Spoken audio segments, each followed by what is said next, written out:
Hello दोस्तों, स्वागत है आप सभी का हमारे YouTube channel open study area पर। दोस्तों, आज के इस वीडियो में हम इस बिंदु को स्पष्ट करने की पूरी प्रयास करेंगे जिससे आप आसानी पूर्वक समझ पाएंगे कि आखिर कुछ बच्चे जो होते हैं वे नर तो कुछ मादा, तो कुछ ऐसे भी बच्चे आ जाते हैं, गिने चुने बच्चे ऐसे भी जन्म ले लेते हैं जो किन्नर होते हैं, अर्थात जिनको नपुंसक लिंग कहा जाता है और सामान्य भाषा में, गंवई भाषा में अगर कहा जाए तो उन्हें हिजड़ा कहा जाता है। इस बिंदु को समझिए, एक एक करके हर एक बिंदु को आपके सामने स्पष्ट करने की कोशिश करेंगे। जैसा कि आप टैगलाइन भी देख ही पा रहे होंगे कि बच्चा हिजड़ा कैसे पैदा हो जाता है। दोस्तों, इस बिंदु को समझाने के लिए और इसको स्पष्ट करने के लिए सबसे आवश्यक चीज़ ये है कि हमें और आपको सबसे पहले कोशिका विभाजन समझना होगा। जब कोशिका विभाजन आप आसानी पूर्वक समझ पाइएगा तो यकीन मानिए कि 100% आप इन सभी चीज़ों को समझ पाइएगा। सबसे पहले आइए समझ लेते हैं कोशिका विभाजन किसे कहते हैं। दोस्तों, आपका शरीर और हमारा शरीर जिन संरचनात्मक और क्रियात्मक इकाइयों से मिलकर के बनी हुई है उसे तो कोशिका कहते हैं। और आप सभी जानते हैं कि रॉबर्ट हुक ने 1665 ईस्वी में कोशिका का नामकरण किया था। इसमें किसी भी प्रकार की शक नहीं है और इसको जो है उन्होंने खोजा था। कोशिका को कैसे खोजा था इसके बारे में डिटेल्स नहीं करेंगे। हालांकि हमारी बात होगी कोशिका विभाजन पर। तो कोशिका विभाजन ये मत समझिएगा कि हमारा शरीर जो है वो कोशिकाओं के बढ़ने की वजह से हम जो है दिन प्रतिदिन बढ़ते जाते हैं। नहीं, अगर कोशिका अगर बढ़ गया और याद रखिएगा अनियंत्रित रूप से अगर बढ़ गया तो याद रखिए विभिन्न प्रकार की बीमारियां होती हैं। उसी बीमारियों में से एक बीमारी का नाम होता है जिसका नाम होता है कैंसर। यानी कोशिकाओं के अनियंत्रित जो वृद्धि होगी उसके वजह से होती है आपके पास कैंसर। किसी भी व्यक्ति को कैंसर हो जाती है। हालांकि इसमें कुछ ऐसी चीज़ें होती हैं जिसको बताया गया है कि इसको बैन किया गया है, इस पर भी हम डिस्कस नहीं करेंगे। हम अपने पॉइंट पर सीधे आएंगे। कोशिका विभाजन क्या है तो आप समझ गए, कोशिका अगर वृद्धि करने लगे तो भी कैंसर हो जाती है। तो उस तरह से क्या होगा तब कोशिका विभाजन क्या है? तो पुरानी कोशिकाओं का नई कोशिकाओं के रूप में विखंडित होने की प्रक्रिया क्या कहलाती है? कोशिका विभाजन। और कोशिका विभाजन को जो है सबसे पहले 1955 ईस्वी में एक वैज्ञानिक जो है जिनका नाम है विरचाउ, याद रखेंगे, विरचाउ के द्वारा सबसे पहले इस कोशिका विभाजन को दिखाया गया था। अब इसमें आता है कि कोशिका विभाजन आखिर होता कितने प्रकार के हैं। तो कोशिका विभाजन 3 प्रकार के होंगे। असूत्री विभाजन होगा, समसूत्री विभाजन होगा और अर्धसूत्री विभाजन होगा। इसमें समझिए हमको सबसे ज्यादा फोकस इस बिंदु पर करना है कि जब आप अर्धसूत्री विभाजन समझ जाइएगा ना तो 100% यकीन मानिए कि आप इसको पता लगा पाइएगा कि कोई बच्चा जो है वह कैसे नर हो रहा है, कोई मादा हो रहा है और कोई बच्चे किन्नर कैसे हो रहे हैं। इसलिए इस पर थोड़ा सा अगर आप गौर नहीं भी करें तो इस पर जरूर गौर कीजिएगा, क्योंकि यही चीजें आपको स्पष्ट कराने वाले हम होंगे। तो चलिए सबसे पहले असूत्री विभाजन। इसमें क्या होता है दोस्तों, ये मुख्य रूप से ईस्ट में, जीवाणु में, हरित जो शैवाल होते हैं, जब उसमें कोशिका जो है विखंडित हो जाती है, सबसे पहले इसमें क्या होता है, केंद्र विभाजित होता है, फिर जाकर कोशिका द्रव विभाजित होता है और इस प्रकार से 2 जो होते हैं या अलग अलग कोशिका निर्मित हो जाती है। इसको असूत्री विभाजन कहते हैं। उसी तरीके से समसूत्री विभाजन में होती है। लेकिन याद रखिए समसूत्री विभाजन होने की वजह से इसमें आपको ध्यान में रखना होगा, हालांकि मैं इसके बारे में बता रहा हूं डिटेल्स, कि समसूत्री विभाजन जो होगा इसमें क्या होगा कि 2 समान जो है कोशिकाओं का निर्माण होगा जब ये विखंडित होगा, विभाजन होगा तो। ठीक है, इसके बारे में सबसे पहले जो ये है इसके बारे में बताया गया था ये देखेंगे वाल्टर यानी कि वाल्कर और फ्लेमिंग उनका नाम है।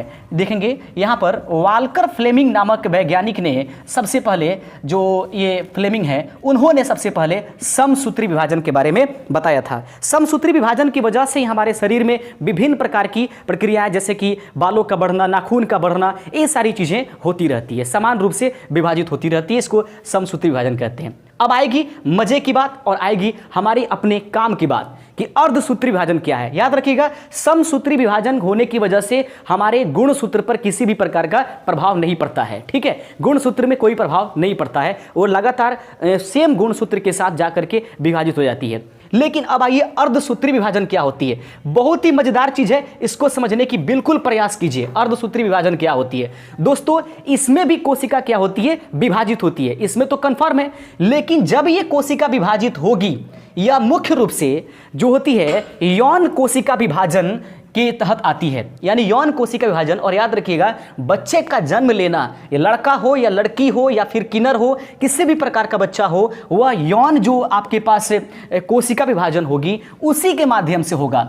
यौन कोशिका विभाजन अर्धसूत्री विभाजन में क्या होता है कि जब जो भी आपके गुणसूत्र हैं आपके शरीर में, उनका जो होता है हाफ ऑफ होना शुरू कर देता है। ठीक है, तो इसमें क्या होता है कि अर्धसूत्री विभाजन, जब कोशिका इस प्रकार से विभाजित हो जाए कि उसके गुणसूत्र भी आधे आधे होकर के दूसरे जीव में ट्रांसफर हो जाए और फिर इसका डीएनए पर भी वही प्रभाव पड़े। ऐसा नहीं है कि आप जो है विभाजन हो गया और डीएनए जो है किसी व्यक्ति में ज्यादा हो गया। ठीक है, तो जब हम लोग आधे आधे करके, यानी कि बिल्कुल सेम टू सेम आधे आधे करके जब हम कोशिका का विभाजन करते हैं और जब ऐसे विभाजन के द्वारा किसी जीव को उत्पन्न करते हैं, तो ये अर्धसूत्री द्वारा विभाजित होने वाले या उसके द्वारा जन्म लेने वाले बच्चे कहलाते हैं। ये बातें आपके पास कंप्लीट हो चुकी होगी, आप अर्धसूत्री विभाजन समझ गए होंगे। अब देख लीजिए जरा होता क्या है। अब इस पॉइंट को हम लोग बिल्कुल क्लीन कर देते हैं और जब अर्धसूत्री विभाजन आपने कंप्लीट कर लिया है तो इसमें आइए अब देखते हैं मेन बात जो आप लोगों को समझने की आवश्यकता है और जिसके लिए आप इस वीडियो में रुके हुए हैं। सबसे पहले आप सभी समझते हैं कि नर युग्मक होता है, आपको सबको समझना होगा। एक होता है नर युग्मक और दूसरा होता है मादा युग्मक। बिल्कुल समझने की प्रयास कीजिएगा। नर युग्मक और दूसरा क्या होता है, मादा युग्मक। नर युग्मक को क्या कहा जाता है, शुक्राणु कहा जाता है, और मादा युग्मक को क्या कहा जाता है, अंडाणु कहा जाता है। ठीक है दोस्तों, जब ये नर युग्मक और मादा युग्मक मिलते हैं तो आप सभी जानते हो कि युग्मनज का निर्माण होता है। ठीक है, और ये युग्मनज थोड़ा सा बड़ा होता है तो इसको हम लोग भ्रूण कहते हैं। ठीक है, और भ्रूण के माध्यम से ही किसी बच्चे का सेक्स जो होता है, उसका जो लिंग होती है, उसको पहचान कर पाते हैं। लेकिन ये बच्चा भ्रूण तब तक कहलाएगा, उस वक्त तक कहलाएगा जब तक कि जन्म नहीं ले लेता है बच्चे के रूप में। ठीक है, यानी कि मां के गर्भ से निकलने से 1 मिनट पहले तक भी या 2 मिनट पहले तक, 1 मिनट जो ही मानिए, उसके पहले तक ये भ्रूण ही है। लेकिन जैसे ही इस धरती पर आ जाएगा उसको उस समय से बच्चा घोषित कर दिया जाता है। तो अब आइए समझ लेते हैं, ये युग्मक यानी नर युग्मक और मादा युग्मक के मिलने से युग्मनज बनता है और युग्मनज की जो डेवलपमेंट होती है उसको भ्रूण कहते हैं। और उसके बाद भ्रूण जो है जब शरीर से मां के बाहर आता है तो उसको हम लोग क्या कहते हैं, बच्चा कहते हैं। याद रखिएगा, यही भ्रूण जो होता है, युग्मनज से जब भ्रूण का निर्माण होता है तो जो होता है निषेचन जब हो जाती है अंडाणु, और अंडाणु का जब निषेचन हो जाता है शुक्राणु के माध्यम से, वो फिलोपियन नलिका में आपने पढ़ा होगा, आप जानते होंगे कि वहाँ पर इसका निषेचन हो जाता है। उसी दौरान जब ये भ्रूण का निर्माण करता है ना, तो उस दौरान सबसे पहले आपको क्या जानना चाहिए, सबसे पहले बच्चे का हार्ट बनता है। कोई भी बच्चा जन्म लेता है उसका सबसे पहले क्या बनता है, हार्ट बनता है। और हार्ट जैसे ही पहले बार हार्ट धड़कता है और हार्ट का जो निर्माण होता है और हार्ट जब पहले अपना वर्क करना शुरू कर देता है, उसी समय जो है जो महिलाएं होती हैं, जो गर्भवती महिलाएं होती हैं, उनको एहसास हो जाता है कि हमारे गर्भ में जो बच्चा है वह ठहर चुका है और उस समय कुछ उनको वोमिटिंग वगैरह सी आने लगती है। और इसी चीज़ को बताया गया है कई फिल्मों में, आपने देखा होगा कि जैसे कहा जाता है कि अधिकांशतः फिल्मों में कि देखिए राहुल, किसी का नाम अगर राहुल होगा तो सॉरी इसके लिए, जैसे कहा था कि राहुल के दादाजी जो है बड़ी मतलब नए खबर मिलने वाली है, क्योंकि क्या है, नए मेहमान आने वाले हैं, आप दादा बनने वाले। तो उसमें क्या होता है, इस बात को पूरे घुमाया जाता है और लड़की जो होती है, जो उसमें प्रेग्नेंट महिला होती है, जो भी होती है, वो शर्मा कर ऐसे निकल जाती है। तो उस समय सबसे पहले जब भ्रूण का निर्माण शुरुआत दौर में वैसा होता है, इसको हम लोग देखेंगे। अब आ जाइए हम लोग लिंग निर्धारण की बात करते हैं। लिंग निर्धारण नर में भी कितने होते हैं इसको देखिएगा, नर और मादा दोनों को समझिएगा। नर में भी कुल क्रोमोसोम यानी गुणसूत्र की संख्या कितनी होती है दोस्तों, वह होती है 46। ठीक है, मादा में भी कितने होती है, 46 होते हैं। लेकिन ये 46 जो होता है वह 2 टुकड़े में होता है मेरे दोस्तों। ये आप लोग पढ़े भी होंगे किसी बच्चे का लिंग निर्धारण। तो 46 कैसे टूटता है, तो ये 44 हो जाता है और यहाँ पर ये 2 हो जाता है। फिर इसका भी कितने हो जाते हैं, जो है आपका कितने हो जाएंगे, 44 हो जाएगा। ठीक है, 44 हो जाएगा और यहाँ पर कितने हो जाएंगे, 2 हो जाएंगे। इसको समझिएगा, ये जो 44 है वह दोनों XX है। इसमें भी 44 क्या है, XX है। पुरुष में जो दूसरा जोड़ा होता है वह XY होता है। और उसके बाद इसको हम लोग क्या बोलते हैं, इसको भी ध्यान रखिएगा, X और X होता है। बोर्ड पे बिल्कुल क्लियर जा रहे हैं नहीं, थोड़ा सा हम लोग बैक आने की कोशिश करेंगे। इसमें कुल कितने होते हैं, 2। इसको क्या बोलते हैं, X और क्या, X। तो आप 46 में समझने की कोशिश कीजिएगा। अब होता है जो अर्धसूत्री विभाजन होता है, तो जब निषेचन की प्रक्रिया होती है, तो अगर जरा सोचिए आप कि किसी मनुष्य में, एक बात साधारण सी है, मनुष्य में कुल कितने क्रोमोसोम होते हैं, 46। ठीक है, और यदि निषेचन की प्रक्रिया हो रही है तो आप जरा सोचिए, ये पूरा का पूरा अगर आ गया तो इनके 46 इनके 46 कुल मिलाकर क्या हो जाएगा, 92 हो जाएगा।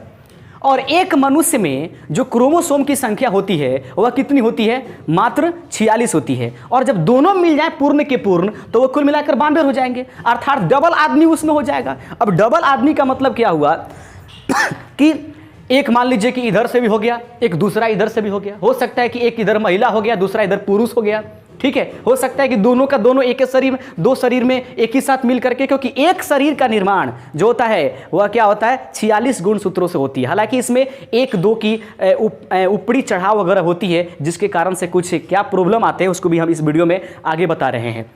देखिएगा, तो अब क्या होता है कि जब निषेचन की प्रक्रिया होती है तो उस दौरान क्या होता है कि अर्धसूत्री विभाजन होती है। अर्धसूत्री विभाजन का मतलब इनका 22 गो, ठीक है, ये सेम होता है। 44 जो है एक समान होता है, इसमें भी और इसमें भी, इसमें भी XX, इसमें भी XX।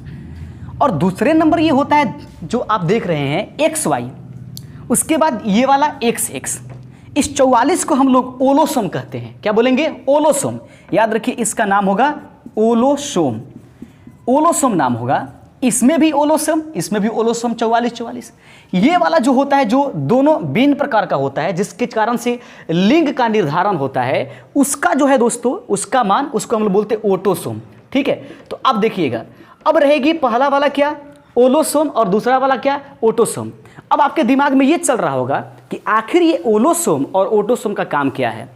ये तो आप समझते होंगे कि ओटोसोम जो है किसी बच्चे का लिंग निर्धारण करता है, लेकिन ये ओलोसोम जो होते हैं, ये 44 जो है, यानी कि 22 जोड़े जो हैं, इनका काम क्या है? तो जी हाँ, इनका काम है हमारे शरीर का स्ट्रक्चर तैयार कर लेना, ठीक है। हमारे शरीर का स्ट्रक्चर तैयार कर लेना ये किस क्रोमोसोम पर निर्भर करता है? वह होता है ओलोसोम पर, जिसमें कितनी मान होती है इसकी? 44, यानी 22 जोड़े। यानी जो आप हमारे हाथ देख रहे हैं, नाक देख रहे हैं, मुंह देख रहे हैं, और उसके बाद कान देख रहे हैं, दांत देख रहे हैं, ये सारी जो चीजें होती है ना, ये निर्माण होती है किससे? ओलोसोम से। और जो भी लिंग का निर्माण होता है, नर हो मादा हो, ठीक है, और इसमें ऊपरी चढ़ाव होने लगती है, तो उस दौरान जो है बच्चे किस प्रकार से मतलब जो नर होता है वह किस तरीके से मादा नहीं बन, ये सॉरी जो है नर पूर्ण रूप से नहीं बन पाता है, फिर मादा जो है पूर्ण रूप से मादा नहीं बन पाता है, और वह व्यक्ति किन्नर बन जाता है। इसको ज़रा समझिएगा। अब वो ये होता है कि निषेचन के दौरान इसका आधा भाग हो जाता है 22, ठीक है, और इधर से भी इनके कितने हो जाते हैं? 22। इधर से 22 और इसके 22 आ गया, आधा आधा करके।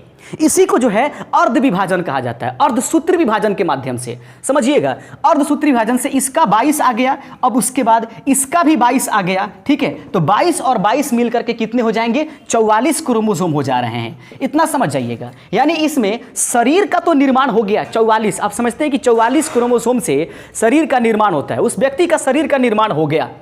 लेकिन अब रही की बात उसके सेक्स के निर्माण की, उसके लिंग का निर्माण कैसे हो जाएगा। यदि इसमें से X दिया गया दोस्तों, तो इसका भी X आकर के, आप समझते हैं X का मतलब स्त्री, तो 22 और 2 कुल मिलाकर के क्या हो जाएंगे? 46। यह जो बच्ची जन्म लेगी वो बबुनी होगी, अर्थात लड़की होगी, ठीक है। और उसके बाद देख लेते हैं, इसी तरीके से अगर मान लीजिए कि इनके द्वारा तो 22 अर्धसूत्री विभाजन, ये भी अर्धसूत्री विभाजन, तो 22 और 22 कुल मिलाकर कितने हो गए? 44। इनसे X, इस बार इनसे Y मिल गया और इनसे X मिल गया, तो YX मिल करके या XY मिल करके 42 और 2 कितने हो गए? 46 हो गए। तो इस बार यह क्या होगी? यह लड़का होगा, यानी कि बबुआ होगा। इस प्रकार से आप समझ सकते हैं। लेकिन दोस्तों अब बात यह रहेगी कि अब आखिर ऐसा क्या होता है कि बच्चे जो हैं वे किन्नर पैदा ले लेते हैं। अब देख लीजिएगा, अर्धसूत्री विभाजन किसी व्यक्ति में नहीं हुआ। मान लीजिए कि किसी कारणवश ये जो 44 है, ठीक है, और यह जो है XY है 46 है, और यह मान लीजिए भी 44, ये भी XX कितने हैं? 2 मिलाकर 46 है। किसी कारणवश यदि मान लीजिए कि इसने 22 दिया और इसने 22 दिया, लेकिन उस दौरान अगर मान लीजिए दोनों आ गया और उधर से आ गया, तो अब जरा सोचिएगा कि अब 22 और 22 मिलाकर के 44 हो जाएंगे, और इधर से मान लीजिए कि 2 चले, 1 चले गए और उधर से दोनों आ गया, तो बताइए 44 के बाद वो 46 और 1 47 हो गया। अब बताइए, तो जब ऐसा हो करके, जब इस लिंग क्रोमोसोम जिसको ओटोसोम कहते हैं, इसमें से पहुंच करके अगर कोई गड़बड़ी उत्पन्न करना शुरू कर दे शरीर में, तो याद रखिएगा लिंग तो प्रभावित होगा, और बच्चे का जो लिंग निर्धारित होने वाला है वो नहीं हो पाएगा, जो कि यह स्त्री या पुरुष के लिए हो पाएगा। दोस्तों ये जरूरी नहीं है, ये देख लीजिए, ये आवश्यकता नहीं है कि सिर्फ लिंग से ही संबंधित समस्याएं आती हैं। कुछ लोगों को देखे होंगे कि क्या होता है कि कुछ लोग के ओठ जो होते हैं ऐसे फटे हुए आ जाते हैं, कोई लोग जन्म लेते हैं ओठ फटे हुए, कुछ लोग जो होते हैं कुबड़े हो जाते हैं, कुछ लोग जो होते हैं वो कहते हैं कि बांझ हो जाती हैं, महिलाएं बांझ हो जाती है, और कुछ होते हैं जो जैसे कि नपुंसक लड़के हो जाते हैं। यानी कि नपुंसक का मतलब क्या होता है? देखो, नपुंसक में और किन्नर में अंतर है। किन्नर का मतलब यह हो कि उसके शरीर में लिंग का निर्माण नहीं हुआ, जैसा कि आम व्यक्ति जो होता है, पुरुष और महिला जो होता है, उस तरीके के लिंग की स्ट्रक्चर नहीं बन पाती है। लेकिन नपुंसक का मतलब होगा कि लिंग होगा, ठीक है, और ये पुरुषों में सबसे ज्यादा पाई जाती है, याद रखिएगा, वो नपुंसक हो जाते हैं। वो लिंग होगा लेकिन उसको जो एक कामेक्षा जो होती है उसके प्रति इनका अभी ये मतलब लगाव नहीं हो पाएगा, और कामेक्षा के लिए उत्तेजनाएं जो होती है शरीर से, लैंगिक जो भाग होती है उससे ये समाप्त हो जाएगा। ठीक है, तो इसको अब आइए देख लेते हैं कि कैसे। अगर किसी व्यक्ति में मान लीजिए क्रोमोजोम होना चाहिए 46, सब में होना चाहिए मनुष्य में, अगर किसी कारण बस इसकी संख्या मान लीजिए कि 45 हो गया, घट गया, किसी कारण बस इसकी संख्या बढ़ गई 47 हो गया, तब शरीर से जब बढ़ेगा तो हो सकता है कि ओलोसोम में बढ़ेगा तो शरीर का स्ट्रक्चर गड़बड़ होगा, और इसमें जब बढ़ेगा घटेगा ऑटोसोम में तो उस समय लिंग से संबंधित समस्याएं आएंगी। तो अब इसको समझ लीजिए कैसे होगा। अब क्या कहते हैं, इस परिघटना को जब किसी व्यक्ति में, आप समझिए, थोड़ा सा इसको मिटा देते हैं उसके बाद बताते हैं। जब किसी व्यक्ति में जो होता है गुणसूत्र की संख्या बढ़ जाए या गुणसूत्र की संख्या घट जाए, उस प्रक्रिया को सिंड्रोम कहते हैं। याद रखिएगा, किसी भी व्यक्ति में, किसी भी मनुष्य में, दिखाई दे रहा है, किसी भी मनुष्य में क्रोमोसोम की संख्या बढ़ जाना या किसी मनुष्य में क्रोमोसोम की संख्या घट जाना, इस प्रक्रिया को हम लोग क्या कहते हैं? सिंड्रोम कहते हैं। आइए अब बताते हैं सिंड्रोम होता क्या है और सिंड्रोम किस प्रकार से, कई प्रकार का होता है। सिंड्रोम जो होता है दोस्तों वह 4 प्रकार का होता है। एक होता है टर्नर सिंड्रोम, और दूसरा नंबर आपके पास पूरी दिखाई दे रहा है टर्नर सिंड्रोम, और दूसरा नंबर जो सिंड्रोम होती है उसका नाम होता है वो क्लीनीफिल्टर। याद रखेंगे, इसका नाम है क्लीनीफिल्टर।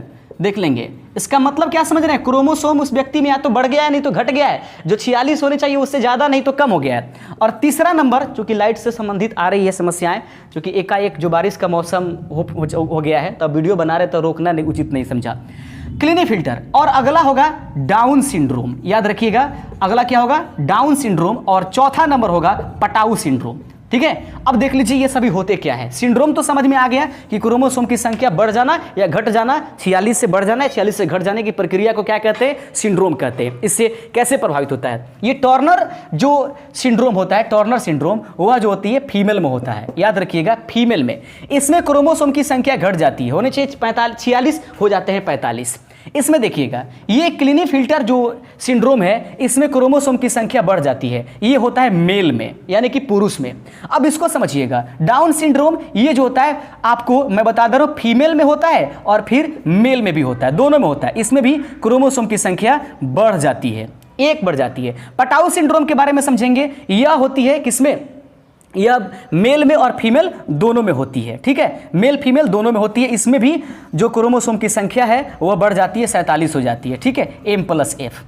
अब रहेगी बात कि होता क्या है। टर्नर सिंड्रोम का मतलब होता है कि अगर 45 हो गया, ठीक है, टर्नर सिंड्रोम किसी महिला में अगर कोई बच्ची जन्म ली और उसका जो लिंग है वो स्त्री है, अर्थात XX गुणसूत्र इसमें है, तो उस समय अगर उनकी जो ये आपको क्या बताया मैंने, गुणसूत्र की संख्या 46 न होकर के 45 हो गई है, तो उस दौरान वो टर्नर हो जाएगी। अर्थात उसका जो साइज होगा महिला का, उस लड़की का जो साइज होगा वो छोटा हो जाएगा। अब साइज का मतलब क्या समझ रहे हैं? साइज का मतलब ये नहीं कि हाइट कम हो जाएगा, हाइट तो वो हार्मोन्स पर निर्भर करता है कि किस प्रकार की जो वृद्धि हार्मोन उसमें है वो काम कर पा रही है, तो छोटा हो जाएगा। अब क्या छोटा हो जाएगा? तो गर्भ की जो स्थान होंगे या जो जहां से बच्चे जो डेवलपिंग की जाती है वो इतने छोटे हो जाएंगे कि फिर वह बच्चे जन्म नहीं ले पाते हैं। ऐसी महिलाओं को बांझ महिला कहा जाता है। याद रखिएगा, बांझ महिला ऐसी महिला को कहा जाता है। नंबर 2 कि यह जो क्लीनीफिल्टर सिंड्रोम होता है वह पुरुष में होता है। इसमें क्या होगा? 46 के स्थान पर 47 जो है गुणसूत्र हो गए होंगे।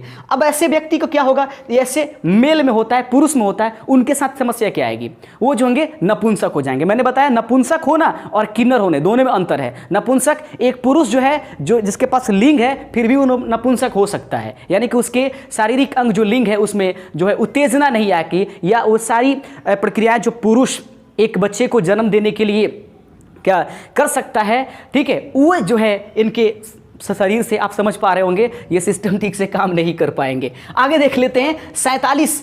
दूसरा है कि डाउन सिंड्रोम। अब देखेंगे डाउन सिंड्रोम का मतलब क्या होता है। डाउन सिंड्रोम यह मेल में भी होता है, फीमेल में भी होता है। जानते हैं इसमें क्या होता है, जब किसी व्यक्ति में जो फीमेल और मेल जब डाउन सिंड्रोम उसमें हो जाएगा तो क्रोमोसोम की संख्या एक तो बढ़ ही जाएगी, लेकिन इसके संबंधित बातें ये आएंगी कि यह जो होगा मोटा व्यक्ति मोटा होठ हो जाएगा। समझिए ये एकदम मोटा, एकदम बिल्कुल ये सब मोटा, किसी का मुंह देखे होंगे एकदम पूरा हैंग होने मोट करे, बोलेगा कि भाई क्या हाल है, कैसे हो, तो बोलेगा ठीक है, आप जो है मुंह करके बोलेगा। वह सिंड्रोम का वजह है, और वो कौन सा है, डाउन सिंड्रोम, ठीक है। मोटा होठ हो जाएगा, चाहे टेढ़ा मेढ़ा हो जाएगा, पूरा कुबड़ा हो जाएगा, समझ रहे हैं ना, कुबर फेंक देगा ऐसे। कभी कभी देखेंगे किसी कुबड़ा आदमी को, किसी को मजाक नहीं उड़ाया जाए, बस इसको समझाने के लिए ऐसा किया जा रहा है। और अंतिम नंबर है पटाऊ सिंड्रोम। यह पटाऊ सिंड्रोम जो होती है या आम लोगों में भी आप देखे होंगे, अपने गांव में या किसी शहर में गए होंगे तो देखे होंगे किसी का ओंठ जो होता है ना वो ऐसे करके ऐसे फंस गया होता है और दांतवा ऐसे दिखाई देता है और जाकर सट गया होता है। ये सभी भी